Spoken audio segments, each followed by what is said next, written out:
ముచ్చెర్ల సత్యనారాయణ గారి గురించి మాట్లాడాలంటే భయము, బాధ, ఆనందం, దుఃఖం, కన్నీరు అన్నీ కలగలిపి ఈ 273 పేజీల పుస్తకము 83 సంవత్సరాల జీవితాన్ని ఒక 10-15 నిమిషాల్లో సభ పర్మిషన్ అధ్యక్షులు పర్మిషన్ ఇస్తే కొంచెం సమయం ఎక్కువ తీసుకున్నా కూడా ముత్యాల్లాంటి సత్యాలు, సత్యాల్లాంటి సత్యన్న మాటలు దాచిపెట్టిన చరిత్ర ఎప్పటికీ ఎవరు చెరిపేయలేరు. పాలకులు కావచ్చు, ప్రభుత్వాలు కావచ్చు, డబ్బా కొట్టేటోళ్ళ చరిత్రని రాయొచ్చు. కానీ ఈ తెలంగాణ 68 ఏళ్ల ఉద్యమానికి పునాదిరాయి, బొడ్రాయి లాంటి ముచ్చెర్ల సత్యన్న గురించి కొన్ని నిజాలు, నా వయసు చిన్నదే, ఒక సాహసమైన ప్రయత్నం చేస్తున్నా. దయచేసి పెద్ద మనసుతో ఇక్కడున్న పెద్దలంతా కూడా నన్ను ఏమైనా పొరపాటు చేస్తే క్షమించండి. తెలంగాణ తొలితరం ప్రజా వాగ్గేయకారుడు, తెలంగాణ వైతాళికుడు, మాజీ మంత్రివర్యులు శ్రీ సంగంరెడ్డి సత్యనారాయణ గారు ప్రజలంతా అభిమానంతో ముచ్చెర్ల సత్యన్నగా పిలుచుకుంటారు. 92వ జయంతి సభలో మాట్లాడే అవకాశం నాకు దక్కడం నిజంగా నా పూర్వజన్మ సుకృతం. ముక్కోటి దేవతలు ఆశీర్వదించిన ముచ్చెర్ల సత్యనారాయణ గారి కొడుకు పృథ్వీరాజన్న నాకు ప్రకృతి ఇచ్చిన అన్నగా దొరకడం నా పూర్వజన్మ సుకృతం. ఇది పూర్తిగా ఒక అకాడమిక్ రీసెర్చ్ ఓరియంటెడ్లో నేను ఒక వారం రోజుల పాటు ఈ పుస్తకాన్ని, చరిత్రని అధ్యయనం చేసి 2001లో ముచ్చెర్ల సత్యనారాయణ గారితో పరిచయమైన దగ్గర నుంచి 16 సంవత్సరాలు ఆయనతో ప్రత్యక్షంగా ఒక నాన్నలాగా, ఒక పెదనాన్నలాగా, ఒక బాపులాగా ఉన్న సన్నిహితంతో కేవలం వాస్తవాలని, యథార్థ ప్రూఫ్స్తో మీ ముందుంచే ప్రయత్నం చేస్తున్నా. కాలం చాలా విచిత్రమైంది. తెలంగాణ భూమిపుత్రులకు జరుగుతున్న అన్యాయంపై 1952లో నాన్ ముల్కీ గో బ్యాక్ ఉద్యమం మొదలైన విషయం మనందరికీ తెలిసిందే. అంటే 68 ఏళ్ల సుదీర్ఘ పోరాటం తర్వాత 2014లో మనకి తెలంగాణ రాష్ట్రం వచ్చింది. ఈ సుదీర్ఘ పోరాటంలో ఎంతో మంది పోరాట యోధులు, కవులు, రచయితలు, కళాకారులు, మేధావులు, విద్యార్థులు పాల్గొన్నారు. ఎంతో మంది అమరులైనారు. జోహార్ తెలంగాణ విద్యార్థి అమరవీరులారా. అయితే ఈ సుదీర్ఘ తెలంగాణ రాష్ట్ర పోరాట చరిత్రను రికార్డు చేయడంలో చాలా పొరపాట్లు జరిగాయి. నిజమైన హీరోలు, త్యాగధనులు, పోరాట యోధులు జీరోలు అయిపోతున్నారు. జీరోలే హీరోలుగా, అవాస్తవాలే చరిత్రగా చలామణి అవుతున్న ప్రస్తుత పరిస్థితులలో అసలైన నిజాలు వెలుగులోకి తీసుకురావాల్సిన బాధ్యత మన అందరి మీద ఉంది. ముఖ్యంగా స్టేజ్ మీద ఉన్న వాళ్ళకి, ఇక్కడ హాజరైన మేధావులందరి మీద ఉంది. సత్యాన్వేషణ జరగాల్సిందే. 68 సంవత్సరాల సుదీర్ఘ పోరాటంలోని పునాది రాళ్ళన్నీ వెనక్కి తీయాల్సిందే. ఈనాడు గులకరాళ్లే పునాది రాళ్లుగా చలామణి అవుతున్నాయి. కాబట్టి అవాస్తవాలు చరిత్రగా మిగిలిపోయే ప్రమాదం ఉంది. ముచ్చెర్ల సత్యనారాయణ గారి 92వ జయంతి సందర్భంగా కొన్ని ముఖ్యమైన విషయాలను మీ అందరి దృష్టికి తీసుకొచ్చే ప్రయత్నం చేస్తున్నాను. హన్మకొండ పట్టణాన్ని ఆనుకొని ఉండే ముచ్చెర్ల గ్రామంలో 1933వ సంవత్సరంలో సంగారెడ్డి నర్సయ్య గారు, సంగంరెడ్డి నర్సమ్మ దంపతులకు ముచ్చెర్ల సత్యనారాయణ గారు జన్మించారు. 5 అన్నదమ్ముళ్ళు, 2 అక్కలు, 1 చెల్లి. అందరికంటే చిన్నవాడైన సత్యనారాయణ గారు జీవితాన్ని మనం లోతుగా పరిశీలిస్తే 83 సంవత్సరాల తన జీవితం అంతా నీతి నిజాయితీలతో బతికిన ఒక గొప్ప మానవతావాది మన ముచ్చెర్ల సత్యన్న గారు. ముచ్చెర్ల సత్యనారాయణ గురించి మాట్లాడాలంటే ఏమని చెప్పాలని అనుకున్నప్పుడు నేను రీసెర్చ్ చేసిన దాటిలో పద్యాలు, కవితలు, పాటలు, నటన, నాటకాలు, సంగీతం, సాహిత్యం, గానం ఆయన రాసిండు, పాడిండు. అంటే ఒక కవి అందామా, ఒక వైతాళికుడు అందామా, ఒక నాటకకర్త అందామా, ఒక సాహిత్యవేత్త అందామా, ఒక రాజకీయ నాయకుడు అందామా అంటే ప్రతి పదానికి ఆయన జీవితంలో ఆచరణకు అర్థం ఉంది. అంటే మీరందరూ కూడా ఈ 273 పేజీల పుస్తకం చదివితే ఒక 100 సార్లన్నా మానవత్వం ఉన్నోడు, మనిషి అనేటోడు ఏడుస్తూనే ఉంటాడు. ఆ పుస్తకం చదువుతున్నప్పుడు చదవడం స్టార్ట్ చేస్తే అది అయిపోయేదాకా మనకి ప్రతి సీన్ టు సీన్ కనబడుతుంది. ఎందుకంటే తెలంగాణ ఆర్తి దానిలో ఉంది. తెలంగాణ ఉద్యమ సజీవ జీవితానికి ముచ్చెర్ల సత్యనారాయణ గారు సజీవ సాక్ష్యం. తన సాహిత్యం అంతా బతుకు తెరువు కోసం కాదు, బతుకులను మార్చేందుకు వాడిండు. ప్రజల తలరాతను మార్చేందుకే సంగీతము, సాహిత్యాలు ఉండాలని చెప్పారు. ముచ్చెర్ల సత్యనారాయణ గారు తన ప్రాథమిక విద్యను తన సొంత ఊర్లైన ముచ్చెర్లలో అభ్యసించారు. 5వ తరగతి నుండి 10వ తరగతి వరకు హన్మకొండలోని లష్కర్ బజార్లోని ప్రభుత్వ పాఠశాలలో చదువుకున్నారు. ఆయన చదువుకున్నది ఉర్దూ మీడియంలో. పాఠశాల విద్యను అభ్యసిస్తున్న సమయంలోనే సత్యనారాయణ గారిలో నాయకత్వ లక్షణాలు అలవర్చుకున్నారు. ఇక్కడ ఒక సంఘటన చెప్పాలి. ఆ రోజుల్లో ప్రతి తరగతి నుండి ఒక ప్రతినిధిని ఎన్నుకునేవాళ్ళు. అన్ని తరగతుల ప్రతినిధిగా ఎన్నికైన వారు స్కూల్ ప్రెసిడెంట్ని ఎన్నుకునేవారు. ఈ ఎన్నికల్లో పోటీ చేసిన సత్యనారాయణ గారు తన ప్రత్యర్థి తిరుపతి రెడ్డి గారి కంటే 2 ఇంతలు ఓట్లు వచ్చి స్కూల్ ప్రెసిడెంట్గా ఎన్నికైనారు. ఒక విధంగా చెప్పాలంటే సత్యనారాయణ గారి రాజకీయ రంగ ప్రవేశానికి స్కూల్ ప్రెసిడెంట్గా మొదలైందని చెప్పవచ్చు. ఒక స్కూల్ ప్రెసిడెంట్ ఎలక్ట్ అయితే రాజకీయ కురువృద్ధుడైన హయగ్రీయాచారి వారు ప్రత్యేకంగా ముచ్చర్ల సత్యనారాయణ గారు స్కూల్ ప్రెసిడెంట్ని పిలిపించుకొని అభినందించారంటే ఆ రోజుల్లో ఇది ఎంతటి సంచలనమో గమనించండి. ఒక విద్యార్థి నాయకుడిని, ఒక జిల్లా కాంగ్రెస్ నాయకుడిని పిలిపించుకోవడం. 10వ తరగతి తర్వాత ఇంటర్మీడియట్ కోసం మల్టీపర్పస్ కాలేజ్ స్కూల్లో చేరారు హన్మకొండలో. సత్యనారాయణ గారు ఇంటర్లో హిస్టరీ, ఎకనామిక్స్, సివిక్స్ సబ్జెక్టులలో చదివారు. సత్యనారాయణ గారికి కొత్తపల్లి జయశంకర్ గారు, నేరెళ్ల వేణుమాధవ్ గారు ఇంటర్మీడియట్లో క్లాస్మేట్స్గా ఉండేవారు. అయితే ఇలా చెప్పుకుంటూ పోతే చాలా విషయాలు ఉన్నాయి, కానీ కొన్ని మైలురాళ్ళు మాత్రం మీ ముందు తీసుకురావాలి.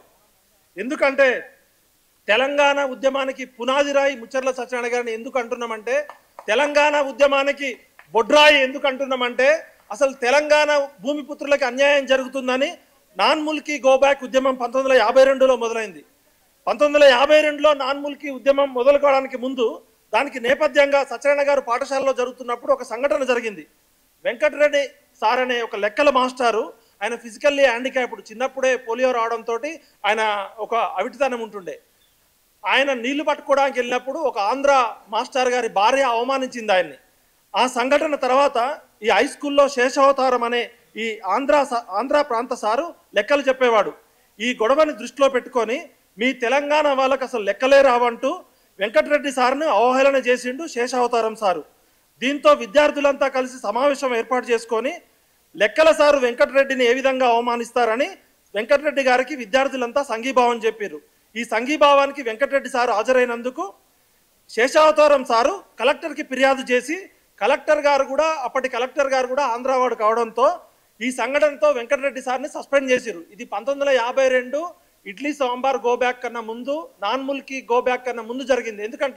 ఎందుకు మనం ఇవాళ తెలంగాణ ఉద్యమానికి బొడ్రాయి పునాది రాయి అంటున్నామంటే ఆ సంఘటన ఏ విధంగా దారితీసింది తెలవాలి. వాస్తవానికి ఈ లొల్లి చిన్నదే కావచ్చు, కానీ దీని వెనుక చాలా పెద్ద కథ ఉంది. ఎప్పుడైతే ఆంధ్ర వాళ్ళు తెలంగాణ ప్రాంతానికి బ్రతకవచ్చిండ్రో, తెలంగాణలో నీటి వసతి ఉన్న చోట సగ్గుకు భూములు కొన్నారు. అదే క్రమంలో ముచ్చర్ల, పెగడపల్లి మధ్య ఉన్న రెడ్డిపాలెం అనే కొత్త గ్రామాన్ని రూపొందించుకొని 2 గ్రామాల మధ్య ఉన్న రేగడి భూములన్నీ కొన్నారు. మిర్చి, పత్తి వంటి వ్యాపార పంటలు పండించి ఆర్థికంగా బలపడ్డారు. క్రమక్రమంగా తెలంగాణ భూమిపుత్రుల మీద, స్థానిక ప్రజల మీద పెత్తనం మొదలైంది. తెలంగాణ ఆచార వ్యవహారాలను, కట్టుబాట్లను, మాట తీరును అవహేళన చేయడం మొదలైంది. తెలంగాణ వారికి నాగరికత తెలియదు, అసలు వ్యవసాయమే రాదు, మా వల్లే అంటే ఆంధ్రోళ్ళ వల్లే నేర్చుకుంటుండ్రని చిన్నచూపు చూసేవాళ్ళు. తెలంగాణ ప్రాంతంలో బతకడానికి వచ్చిన ఆంధ్ర ఉద్యోగస్తులు కూడా ఇక్కడి తెలంగాణ ప్రజలకు తెలివి తక్కువ వారని, తెలంగాణ వారికి ఏమీ తెలియదనే అహంభావంతో చులకన చేసేవాళ్ళు, చిన్నచూపు చూసేవాళ్ళు. అటువంటి వాడే ఈ శేషావతారం సారు. ఇట్లా పేరుకుపోయిన అసంతృప్తే విద్యార్థుల్లో ఎప్పుడైతే మొదలైందో, వెంకటరెడ్డి సార్ని ఎప్పుడైతే ఉద్యోగం నుంచి సస్పెండ్ చేసిర్రో అది కాస్త ఉద్యమంగా మారింది. ఆ ఉద్యమమే 1952లో నాన్ ముల్కీ గోబ్యాక్ ఉద్యమానికి పునాది రాయిగా అయింది. అదే సంఘటనలో వరంగల్ డివిజనల్ ఇన్స్పెక్టర్గా స్కూల్స్కి పార్థసారథి అనే నాన్ ముల్కీ అధికారి ఉండేవారు. ఆయన అక్రమంగా 180 మంది ముల్కీ టీచర్లని ట్రాన్స్ఫర్ చేసి తెలంగాణ చెందిన టీచర్లని సస్పెండ్ చేయడం జరిగింది. దానికి నిరసనగా జూలై 26, 1952న విద్యార్థులు, సస్పెండ్ అయిన టీచర్లు, ఎన్జిఓలు అంతా కలిసి ముచ్చర్ల గారి బృందం ఆధ్వర్యంలో, నాయకత్వంలో దాదాపు 4000 మంది ఊరేగింపుగా కలెక్టర్ ఆఫీసుకు పోయారు. 1952లో 4000 మంది విద్యార్థులకి, ఎన్జిఓలకి నాయకత్వం వహించిండు. అందరికంటే చిన్నవాడు మన ముచ్చర్ల సత్యనారాయణ గారు. ఆ రోజు కలెక్టర్ గారికి వినతి పత్రం ఇచ్చిన తర్వాత హన్మకొండ పబ్లిక్ గార్డెన్స్లో ముచ్చర్ల సత్యనారాయణ గారిని మాట్లాడమని కోరారు. అప్పటికే ఎన్జిఓలు అందరు కూడా పెద్ద పెద్ద వాళ్ళు ఉన్నారు. విద్యార్థి నాయకుడైన ముచ్చర్ల సత్యనారాయణ గారిని మాట్లాడమంటే ఆయన మాట్లాడిన ప్రసంగంలో కొన్ని ఆణిముత్యాలు. ఇటెంటు రమ్మంటే ఇల్లంతా నాదే అన్నట్టుగా ఉంది ఆంధ్రోల సంగతి. నాకు కూడా ఇది తెలియదు, ఈ పుస్తకం చదివిన తర్వాత తెలిసింది. మేము 2001లో ఉద్యమం ఉన్నప్పుడు ఇసంటికి రమ్మంటే ఇల్లంతా నాదే అనేటోళ్ళు, అది కామన్గా అందరికీ అర్థమైపోయింది. ఇది కాయిన్ చేసింది మన ముచ్చర్ల సత్యనారాయణ గారే. ఆంధ్రోళ్ళు పారాసైట్ మొక్కల్లాగా వచ్చి నీడనిచ్చిన చెట్టునే నాశనం చేయాలని చూస్తున్నారు. అలా చెప్పుకుంటూ పోతే చాలా చరిత్ర ఉంది. అంటే నేను చెప్పదలుచుకుంది ఏంటంటే, నాన్ ముల్కీ గోబ్యాక్ ఉద్యమమే ఇడ్లీ సాంబార్ గో బ్యాక్ ఉద్యమమే తెలంగాణ ఉద్యమానికి పునాది రాయి అనుకుంటే, నాన్ ముల్కీ గో బ్యాక్ ఉద్యమానికి పూర్వరంగం అంతా కూడా విద్యార్థి నాయకుడిగా ఉన్న ముచ్చెర్ల సత్యనారాయణ గారి నాయకత్వంలో జరిగిందని చెప్పడానికి నేను ఒక ప్రయత్నం చేస్తున్నా. అదేవిధంగా జూలై 28, 1952న హైదరాబాద్ స్టేట్ అంతటా idli sambar go back, non Mulki go back నినాదాలతో స్కూల్స్, కాలేజీలు బంద్ నిర్వహించారు. ఆ తర్వాత కాలంలో జరిగిన ఉద్యమంలో హైదరాబాద్లో 8 మంది విద్యార్థులు చనిపోయారు పోలీస్ కాల్పుల్లో. దాదాపు 200 మందికి పైగా గాయాలైనవి. దీంతో ప్రభుత్వం దిగి వచ్చి సెప్టెంబర్ 7న ముల్కీ విషయంపై చర్చించడానికి మంత్రివర్గ ఉపసంఘం ఏర్పాటు చేసింది. అయితే అంత గొప్ప పోరాటం, ఉద్యమ నాయకత్వం విద్యార్థులకే పరిమితం కావటం, పెద్ద ఎత్తున జనం కలిసి వచ్చినప్పటికీ వారిని ఏకీకరణ చేసే ఒక లక్ష్యం వైపు నడిపించే నాయకత్వం లేకపోవడం, రాజకీయ నాయకుల స్వార్థము, నిర్లిప్త మొత్తంగా ఉద్యమం విఫలమైంది. అంటే 1952లో మొదలైన నాలుగు ముల్కీ ఉద్యమం కూడా రాజకీయ నాయకుల కుట్రల వల్లనే పోయింది. అప్పటికి ముచ్చెర్ల సత్యనారాయణ గారి వయసు 19 సంవత్సరాలే. 19 సంవత్సరాల వయసులోనే అంత పెద్ద ఉద్యమానికి ఒక పునాది రాయిలాగా పనిచేసిన అనేది చెప్పబోతున్నాం. హైదరాబాద్లో ఉన్నత విద్య. ముచ్చెర్ల సత్యనారాయణ గారు ఇంటర్మీడియట్ తర్వాత సంగీతం మీద ఆసక్తితో హైదరాబాద్లో సంగీత కళాశాల చేరారు. ఈ నాన్ ముల్కీ గో బ్యాక్ ఉద్యమం వల్ల ఇంటర్మీడియట్ 1 సంవత్సరం నష్టపోవాల్సి వచ్చింది, ఎగ్జామ్స్ కూడా రాయలేదు. తర్వాత మళ్ళీ ఇంటర్మీడియట్ పాస్ అయ్యి హైదరాబాద్లో వచ్చి సంగీత కళాశాలలో హిందుస్థానీ సంగీతం, కర్ణాటక సంగీతం నేర్చుకున్నారు. కానీ ముచ్చెర్ల సత్యనారాయణ గారికి ఎక్కువగా జానపద పాటలు, పద్యాలు, పౌరాణిక నాటకాల మీద ఆసక్తి ఉండేది. ఈ సంగీతము, సాహిత్యము ప్రజలకు ఉపయోగపడాలి కదా, ప్రజల జీవితాల్లో మార్పుకి, చైతన్యానికి కృషి చేయాలి కదా, సంగీతము, సాహిత్యాల యొక్క అంత్య లక్ష్యం బతుకు తెరువు కోసం కాదు కదా, బతుకును మార్చేందుకు కదా, తలరాతను మార్చేందుకు కదా అని చెప్పి శాస్త్రీయ సంగీతాన్ని వదిలేసి మళ్ళీ ఉస్మానియా ఆర్ట్స్ కాలేజీలో బిఏలో జాయిన్ అయ్యారు. బిఏలో ఎకనామిక్స్, తెలుగు, సాంస్క్రిట్ ఆప్షన్ సబ్జెక్టుగా తీసుకున్నారు. తర్వాత కాలంలో న్యాయవాద వృత్తిని కూడా అభ్యసించారు. ఉస్మానియా యూనివర్సిటీలో సంస్కృత భాషా సంఘం ఏర్పాటు చేసిన ఘనత ముచ్చెర్ల సత్యనారాయణ గారిదే. అంటే ఉర్దూలో పాండిత్యం, తెలుగులో పాండిత్యం, సంస్కృతంలో పాండిత్యం, ఇలా చెప్పుకుంటూ పోతే ఆయన గురించి ఎంత అని చెప్పచ్చు. బహుముఖ ప్రజ్ఞాశాలి. అయితే కొన్ని పొలిటికల్ కీ మైల్ స్టోన్స్ నేను మీకు ఇక్కడ చరిత్ర కోసం, రికార్డు కోసం మీకు చెప్పదలుచుకున్నా. ఆంధ్రప్రదేశ్ అవతరణ సమయంలో ముచ్చెర్ల సత్యనారాయణ గారి ఆలోచనలు ఏ విధంగా ఉండేవంటే, ఆంధ్ర రాష్ట్రం, తెలంగాణ కలిపి ఉమ్మడి రాష్ట్రం ఏర్పాటు చేయాలనే ఆంధ్ర నాయకుల కుట్రలను ముందే పసిగట్టిన దార్శనికుడు. మేధావి అంటే ఎవరంటే రాబోయే ప్రమాదాన్ని ముందే పసిగట్టి ప్రజలకి నష్టం జరగకుండా అవసరమైతే తన జీవితాన్ని కోల్పోయేటోళ్ళే నిజమైన మేధావి. ఆ మేధావి కోవలో, ఆ దార్శనికుడి కోవలో ముచ్చెర్ల సత్యనారాయణ గారు అగ్రగణ్యులు. అప్పుడే తెలంగాణ సోదరా తెలుసుకోరా వీరా, మోసపోతే నీవు గోసపడతావంటూ 1954 సంవత్సరంలోనే తన సుప్రసిద్ధ గేయంలో తెలంగాణ సమాజాన్ని హెచ్చరించిన తెలంగాణ తొలితరం ప్రజా వాగ్గేయకారుడు మన ముచ్చెర్ల సత్యనారాయణ గారు. తెలంగాణ ప్రజల అభిష్టానికి భిన్నంగా 2వ ఎస్ఆర్సి సిఫార్సులు ఉల్లంఘించి ఆంధ్ర నాయకుల కుట్రల ఫలితంగా ఏర్పడిన ఆంధ్రప్రదేశ్ రాష్ట్రానికి నీలం సంజీవరెడ్డి గారు మొదటి ముఖ్యమంత్రి. పవర్ఫుల్ మనిషిని మన ముచ్చెర్ల సత్యనారాయణ గారు ఏం చేసిండు అనేది మీరు చెప్పుకోవాలంటే ఆ పాటకున్న పొలిటికల్ హిస్టరీ ఏంటి అనేది చెప్పాలి. చెలే జావో రాయలసీమ అంటూ తీవ్రంగా వ్యతిరేకించి సంజీవరెడ్డి ప్రభుత్వానికి కన్నెర్రాయిండు. ఆంధ్రప్రదేశ్ ఏర్పడిన తర్వాత ఆంధ్ర పాలకులు తెలంగాణకు ఒక పద్ధతి ప్రకారం కుట్రపూరితంగా దురుద్దేశంతో అన్యాయాలు చేస్తుంటే చూడలేక తక్కెళ్లపల్లి పురుషోత్తమరావు గారితో కలిసి వరంగల్లో తెలంగాణ రక్షణల ఉద్యమ సభని స్థాపించి ప్రజలను చైతన్యపరిచిండు. టిఆర్ఎస్ అనే పదం కూడా తెలంగాణ రక్షణ ఉద్యమ సమితి. మన బోయినపల్లి హనుమంతరావు గారు సారు బొడ్రాయి అయితే హనుమంతరావు గారు పునాది రాయిలు అంటాడు. ఇలాంటి పునాదిరాలు చాలా ఉన్నాయి. అయితే కొన్ని మచ్చుకి మీకు తీసుకురావాల్సిన, ఇప్పుడు లడ్డూలో జీడిపప్పు క్రిస్మస్ ఎట్లనో ఈ తెలంగాణ ఉద్యమంలో కొన్ని డైమండ్ మైల్ స్టోన్స్ మీ ముందుకు తీసుకురాబోతున్నాం. 1969 జనవరిన ఖమ్మంలో కొలిశెట్టి రామదాస్ గారు అనే విద్యార్థి నాయక, కేటీపీఎస్, ఆయన మాకు దూర బంధువు. నేను చిన్నప్పుడు చదువుకుంటున్నప్పుడల్లా ఆయన మా ఇంటికి వచ్చినప్పుడు మా నాన్నగారిని వాళ్ళందరినీ మోటివేట్ చేసేటాడు.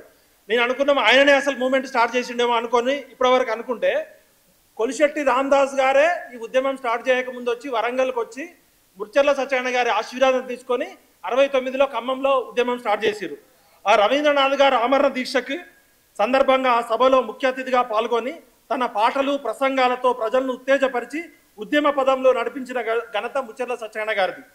1969 ప్రత్యేక తెలంగాణ ఉద్యమ సందర్భంలో ముచ్చెర్ల సత్యన్న గారికి అనుక్షణం తీరిక ఉండేది కాదు. ముచ్చెర్ల సత్యనారాయణ గారికి నాన్ ముల్కీ ఇడ్లీ సాంబార్ గోబ్యాక్ ఉద్యమ నేపథ్యం ఉండడం, మంచి వక్త కావడం, పాటలు పాడుతూ జనాలను చైతన్యపరిచే నైపుణ్యాలు కళ ఉండడంతో ఒకే రోజు అనేక సభల్లో పాల్గొనాల్సి వచ్చేది.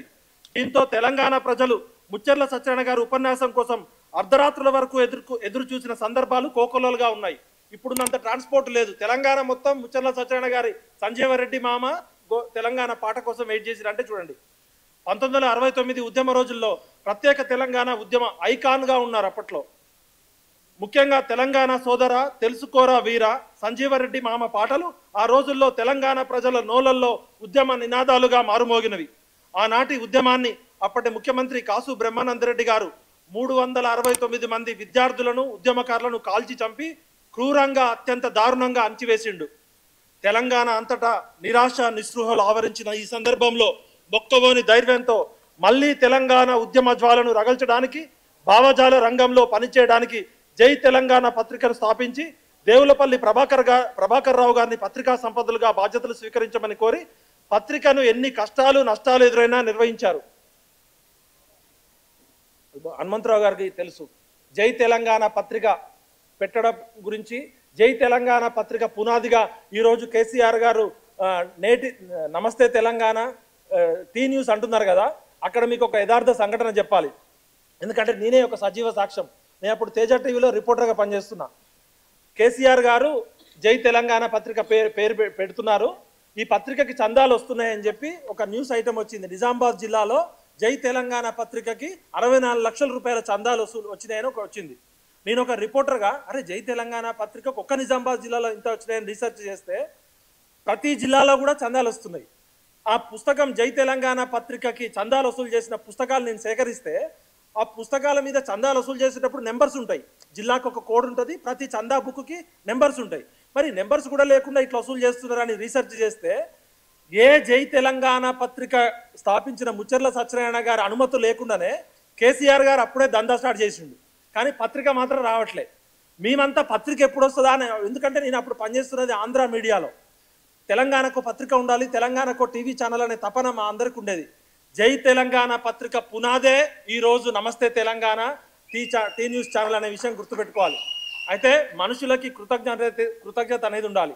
ఎటువంటి కృతజ్ఞత లేకపోవడం అనేది కేసీఆర్ గారి వివేచనకే వదిలేస్తున్నాం. జై తెలంగాణ పత్రిక పునాది అనేది మనం మళ్ళొకసారి జరిగిన సంఘటనలు అవన్నీ కూడా మళ్ళొకసారి చర్చించుకుందాం. ముచ్చెర్ల సత్యనారాయణ గారు ఎంత దార్శనికుడు అంటే మహాత్మా గాంధీ గారి గ్రామీణ స్వయం పాలన వ్యవస్థ అయిన పంచాయతీరాజ్ వ్యవస్థ ఆయన హృదయపూర్వకంగా ఆహ్వానించారు. హన్మకొండ పంచాయతీ సమితి అధ్యక్షునిగా 2 సార్లు ఎన్నికై పలు రకాల అభివృద్ధి కార్యక్రమాలు చేపట్టి నాటి ఉమ్మడి ఆంధ్రప్రదేశ్లోనే హన్మకొండ పంచాయతీ సమితిని ఉత్తమ పంచాయతీ సమితిగా నిలిపి మన్ననలు అందుకున్న గొప్ప నాయకుడు. ఆ రోజుల్లో హన్మకొండని ఉమ్మడి ఆంధ్రప్రదేశ్లో 2 సార్లు ఉత్తమ పంచాయతీ అనుకోవడం అంటే మామూలు విషయం కాదు. 12 సంవత్సరాలు సమితి ప్రెసిడెంట్గా చేసిన, మంత్రి అయ్యేదాకా ఇస్త్రీ బట్టలు కూడా తొడుక్కొని మహనీయుడు. ప్రజా జీవితంలో ప్రభుత్వ అధికారులతో ఎలా పనులు చేయించుకోవాలో ముచ్చెర్ల సత్తన్న గారికి తెలిసినంతగా మరెవరికీ తెలియదు. బెదిరించో అదిరించో కాదు, అధికారుల హృదయాలను గెలుచుకొని పని చేయించుకోవడం అనేది ఆయన ప్రత్యేక శైలి. కాకి మాధవరావు గారిని ఎవరైనా అవకాశం ఉంటే ఒకసారి అడగండి. కాకి మాధవరావు గారు ముచ్చెర్ల సత్యనారాయణ గారి పనితీరుకి ఎంత మంత్రముగ్ధుడై ఆ జిల్లా డెవలప్మెంట్ యాక్టివిటీస్లో ఒక కలెక్టర్గా ఉన్న కాకి మాధవరావు గారు దళితుల అభ్యున్నతి కోసం, పేద వర్గాల అభ్యున్నతి కోసం కేవలం ముచ్చెర్ల సత్యనారాయణ గారి కృషితో అవుట్ ఆఫ్ ద బాక్స్ ఎన్నో పనులు చేశారు. ముచ్చెర్ల సత్యనారాయణ గారు తన జీవితం అంతా 2 లక్ష్యాల కోసం పోరాడారు. మొదటిది తెలంగాణ రాష్ట్రం ఏర్పడాలని, రెండోది బహుజనుల రాజ్యం రావాలని. మొదటిది తెలంగాణ రాష్ట్రం ఏర్పడింది, రెండోది బహుజనుల రాజ్యం ఏర్పడాల్సి ఉంది. అందుకోసమే జీవితం అంతా నిజాయితీతో కృషి చేశారు. ఆధిపత్య భావజాలానికి, పెత్తందారి వ్యవస్థకు వ్యతిరేకంగా నిరంతరం పోరాడారు.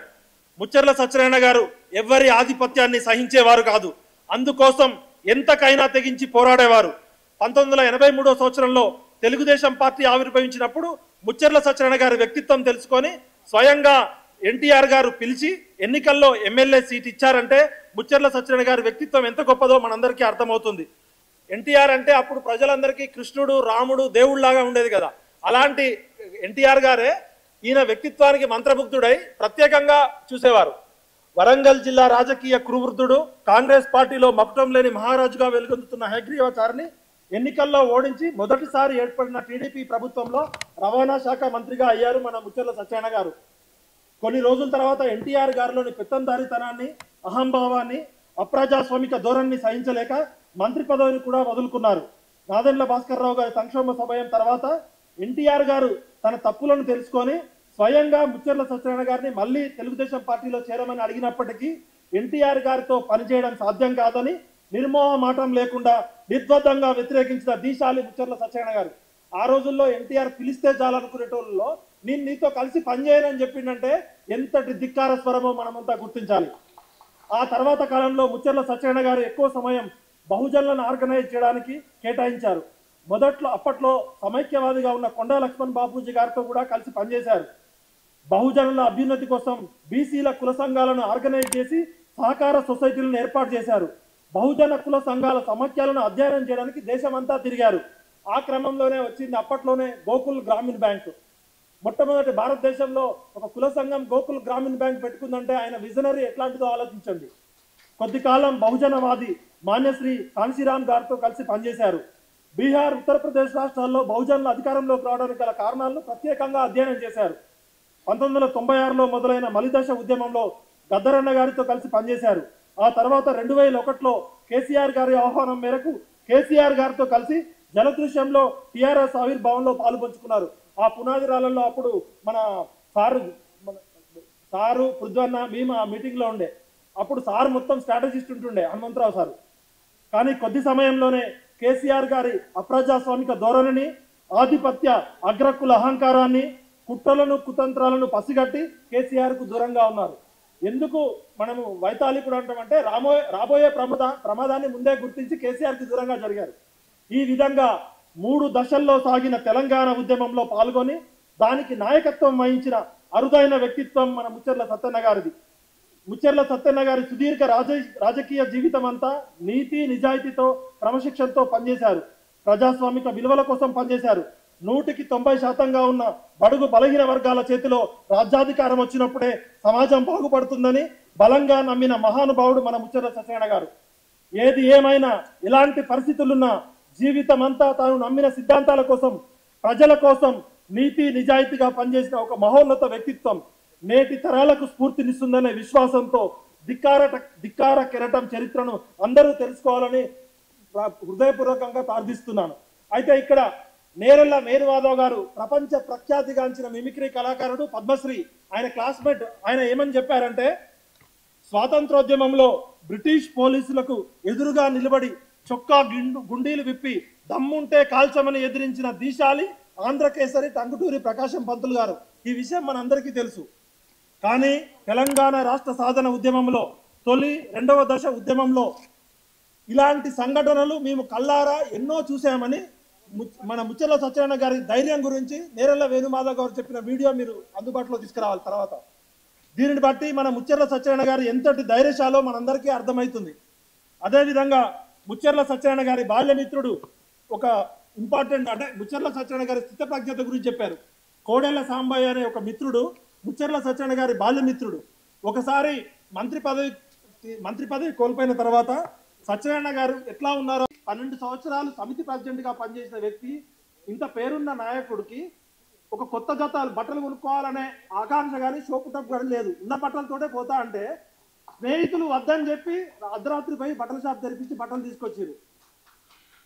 అందుకనే ఈ తెలంగాణ ముచ్చర్ల సత్యనారాయణ గారు అంటే సవ్యసాచి, బహుముఖ ప్రజ్ఞాశాలి. అందశ్రీ గారు రాసిన తెలంగాణ జాతి గీతంలో కవి గాయక వైతాళిక కళల మంజీరాలు, కవి గాయకుడు వైతాళికుడు కళల మంజీరాలు, జాతిని జాగృతపరిచే జనజాతర గీతాల అనునిత్యం నీ గానం, అమ్మ నీవే నా ప్రాణం, అమ్మ తెలంగాణ తల్లి తెలంగాణ అని అందశ్రీ గారు జాతీయ గీతం రాశారు, మనందరికీ తెలుసు. అలాంటి అందశ్రీ గారు మన ముచ్చర్ల సత్యనారాయణ గారి గురించి ఏమని చెప్పారో, ఎంత గొప్పగా చెప్పారో వీలుంటే తర్వాత ఒకసారి ఆ వీడియో ప్లే చేయండి. నేను బాధ్యతతో, ఆనందంతో, గర్వంతో ఇది ప్రకటిస్తున్నా. నేను నా సొంత కవిత్వం కాదు, అందశ్రీ గారు ఏం చెప్పారో అదే మీకు చెప్తున్నా. తెలంగాణ ఉద్యమకారులందరికీ మన ముచ్చర్ల సత్యనారాయణ గారు అయ్యగా నిలుస్తారు. తెలంగాణ ఉద్యమానికి బొడ్రాయి, తెలంగాణ బతుకమ్మ అయితే ముచ్చర్ల సత్యనారాయణ గారు బొడ్డెమ్మ లాంటోళ్ళు. నువ్వు తెలంగాణకి బోనం అని చెప్పి ముచ్చర్ల సత్యనారాయణ గారి పాదాలకి నమస్కరించిన అందశ్రీ గారి వీడియో మీరుంది. దానిలో ఉంటుంది. ఆయన ఏమైనా బిరుదిస్తారంటే తెలంగాణకి తల్లుంది, తెలంగాణ ఉద్యమకారులందరికీ ముచ్చర్ల సత్యనారాయణ గారు అయ్యలాంటోడని చెప్పిండు, తెలంగాణ ఉద్యమానికి బొడ్రాయి అని ప్రకటించిండు, తెలంగాణ ఉద్యమానికి బొడ్డెమ్మ అని చెప్పిండు, తెలంగాణ ఉద్యమానికి పునాది రాయి అని చెప్పిండు. కాబట్టి ఒక్కసారి మనమంతా అందశ్రీ గారు మాట్లాడిన వీడియో చూడాలి. ఇప్పుడంతా కాకమ్మ కథ లెక్క, కాకమ్మ కథ లెక్క కావాల్సింది ఈ కథ. ఇప్పుడు తెలంగాణ ఒకళ్ళకు మిడియాలకు ఇట్లా కళ్ళు పెట్టి పెద్ద పెద్ద పోదులు ఇచ్చి ఈ తోపు సింబలం కంటే నువ్వు ఒక 1,00,000 రెట్లు గొప్పడు, 1,00,000 రెట్లు గొప్పడు ఆ తెలంగాణకి. నిజంగా మా బొడ్డమ్మకు మీరు చిరునామా, మా బతుకమ్మకు మీరు చిరునామా, మా బొడ్రాయికి మీరు చిరునామా, మా పోరానికి మీరు చిరునామా. టోటలు మా తెలంగాణ అమ్మాయితది కదా. మా తెలంగాణ ఉద్యమకారులకు మీరంతా అయ్యనే, మాకు అనుభవాలు అయ్యవు మీరు తెలంగాణలో. వినవా ముఖ్యంగా సత్యనారాయణ అనే పదము మీ అవయ పెట్టిండొచ్చు కానీ ముత్యాల లాంటి సత్యాలను చెప్పింది మీరు. ముత్యాలను మించిన సత్యాలు తెలంగాణ గురించి. నిజంగా నన్ను నా పుస్తకానికి ఒక సార్థకత ఇచ్చింది. నిజంగా ఇక మళ్ళా మామూలు కాదు, చాలా గొప్పలు, మీరు చాలా గొప్పలు, చాలా గొప్పలు.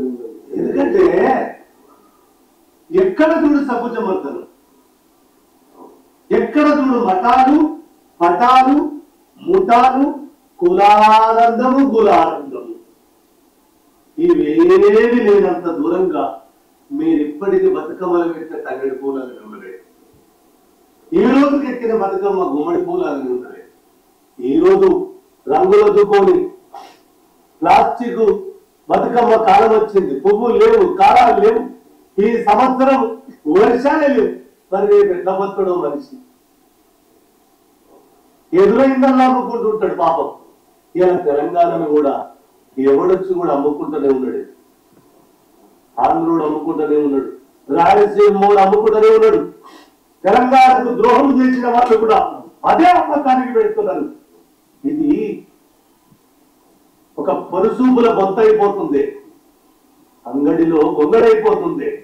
ఆత్మ గౌరవాలు లేవు, అమరవీరుల త్యాగాలు లేవు, ఆత్మ బలిదానాలు లేవు. నాకేమంటారు తెలంగాణ ఉద్యమంలో మీరు ఎక్కడ సంపాదించుకోవాలి? అన్ని లెక్కలతో ఉన్నాయన్న బాబు, అన్ని లెక్కలతో ఉన్నాయి బాబు. నిజంగా ఏ లెక్క లేకుండా, ఎవరి లెక్క లేకుండా ఇలా మీరు ముచ్చల్ల సత్యనారాయణ ఎమ్మెల్యే అంటే నేను నా అజ్ఞానం క్షమించాను బాబు. నేను ఎన్ని నాళ్ళు మిమ్మల్ని కలవకపోవడం కూడా నేను చాలా జ్ఞానాన్ని కోల్పోయినా. మృదువల్ల ఈ పుస్తకానికి మీ సహాయ సహకారాలు కూడా ఉండాలి. అది నాది కాదు. తెలంగాణ ఉద్యమాల పెద్ద బతుకమ్మకు కలం ఒక పువ్వే, కంఠమ ఒక పువ్వే, ఆట ఒక పువ్వే, అలము ఒక పువ్వే, రచన ఒక పువ్వే, రాగం ఒక పువ్వే.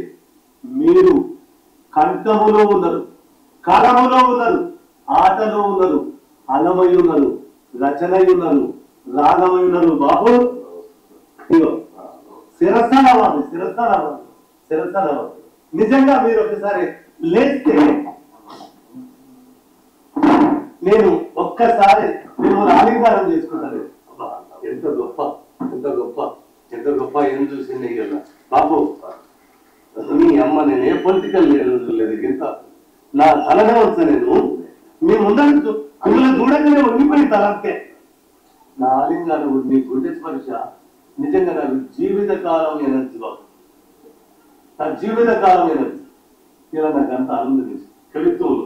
నేను ఇంత రోజు ఇలా తెలంగాణ ఉద్యమంలో నేను పాట రాసుకొని పాడుతున్నప్పుడు ఒక అనుభూతి. నిజంగా ఉస్మానియా యూనివర్సిటీలో ఒక్క 10 లక్షల మంది నా పాటకు వందపడేది బాబు.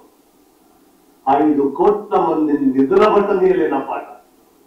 ఆ రోజు ఎంత అనుభూతి పొందిందో దానికంటే ఇలా కలవడం ఎక్కువ అనుభూతి పొందింది. అంటే అంటే ఇలా చాలా ఉంది, చాలా మంది పెద్ద పెద్ద వాళ్ళు చెప్పారు. ఆయుధం అని గ్రహించి పాటని తన ఆయుధంగా తీసుకొని రాజ్యాన్ని ప్రశ్నించాడు. అందులో మామూలు రాజును కాదు, సంజీవరెడ్డి. ఆ సంజీవరెడ్డిని ప్రశ్నించడం అంటే ఆ రోజుల్లో చాలా కళలే కావాలి. కవులు చాలా ఇండైరెక్ట్ డైరెక్ట్ రాయచ్చు. కానీ మేము 69లో ఇంజనీరింగ్ చదువుతున్నప్పుడు 2-3 పాటలు వినేవాళ్ళం. అప్పుడు నేను ఇంజనీరింగ్ చదువుతున్నా. పైజామా పోడింగే, ఇక అందరము అరే పైజామా పోడినారే అని అనుకుంటూ పోయేవాళ్ళం. భౌగోళిక తెలంగాణ సాధించిన తర్వాత కూడా ఉరుకలు పరుగులేసి నాకు ఏదైనా ఇవ్వాలి అని మాత్రం ఎవరిని అడగలే. మహాకవి, మహా వ్యక్తి, తెలంగాణ ముద్దు పెట్టుకునే బిడ్డకు వందనాలు చెప్తున్నాము. మా లెక్క పేరు వచ్చేటోళ్ళు, పేరు ప్రతిష్టలు వచ్చేటోళ్ళు కాదు, అది రాని వాళ్ళు కూడా చాలామంది ఉన్నారు. అలాంటి కోవలోకి వచ్చిన నిశ్శబ్ద విప్లవకారుడు. ఆయనకు ఇటువంటి మహానుభావుని, ఆయన కలలు కన్నటువంటి నిజమైనటువంటి రాజ్యం వచ్చినట్టయితే ఆ రాజ్యం గౌరవించేది. కాబట్టి అలాంటి రాజ్యం రాలేదు కాబట్టి నేచురల్గానే ఆయనకు ఎంతో మనము ఈరోజు ప్రభుత్వము అనేక లాంఛనాలతో అనేక గౌరవంగా తీసుకుపోవాల్సిన పరిస్థితి ఉండే. జోహార్ కానీ అలాంటి ప్రభుత్వం వస్తుంది, రేపు ప్రజలు వస్తారు. ఇప్పుడు మళ్ళీ చరిత్రలో జయశంకర్ గారికి గౌరవం వచ్చింది, గుర్తింపు వచ్చింది. కాళోజీ గారికి గుర్తింపు వచ్చింది, గౌరవం వచ్చింది. కొండా లక్ష్మణ్ బాబు గారికి గుర్తింపు వచ్చింది, గౌరవించింది. వాళ్ళందరూ గొప్పోళ్ళు, జోహార్లు. కానీ వీళ్ళందరినీ ప్రేరేపించి మోటివేట్ చేసిన ఒక టార్చ్ బేరర్, ఒక వైతాళికుడు, ఒక తెలంగాణ బొడ్రాయికి పాలకులు, ప్రభుత్వాలు గుర్తించకపోవడం అంటే పాలకులు సిగ్గుపడాలి, ప్రభుత్వాలు సిగ్గుపడాలి. ముచ్చర్ల సత్యనారాయణ గారి పాట ఈ భూమి ఉన్నంత కాలం, ప్రకృతి ఉన్నంత కాలం ఉంటుంది. పాటని ఎవరు చెరిపేరేది. పాట అంటేనే ముచ్చర్ల సత్యనారాయణ గారు. ఆ పాటల ఊటలో పడి కొట్టుకుపోతున్నామని ప్రొఫెసర్ జయదీప్ తిరువలరావు గారు రాసిన ఆర్టికల్ ఉంది, గద్దరన్న గారు చెప్పింది ఉంది, పాషా యాదగిరి గారు చెప్పింది ఉంది. ఎవరైనా రీసెర్చ్ చేసి పిహెచ్డీలు చేయాలంటే ముచ్చర్ల సత్యనారాయణ గారు 83 ఏళ్ల జీవితంలో ఒక 100 పిహెచ్డీ చేయొచ్చు. సమయం తక్కువగా ఉంది కాబట్టి నేను లాస్ట్లో ఒకటే చెప్తున్నా. ముచ్చర్ల సత్యన్న ధిక్కార కెరటం, రూపమై దీపమై వెలుగుతూ ఆరిపోతూ, ఆరిపోతూ వెలుగుతూ కొనసాగిపోతాడు. మనం ఆయన అడుగులో అడుగై, నడకలో నడకై ఆయన బాటలో సాగిపోద్దామని గద్దరన్న గారు రాసిన దానిలో ఫైనల్ మెసేజ్ మొత్తం చదవాలంటే లేదు. మంచాన పడి ఉన్న మనసంత లోకమే, సామాజిక న్యాయ సాధనకు తపనే, ఈ పృథ్వీ ప్రజలదేనని, ప్రజల కోసమే ఈ పృథ్వీరాజ్ అని చెప్పి సామాజిక రాజ్యం కోసమే పృథ్వీనిచ్చింది. ముచ్చర్ల సత్తన్న జోహార్లు నీకు.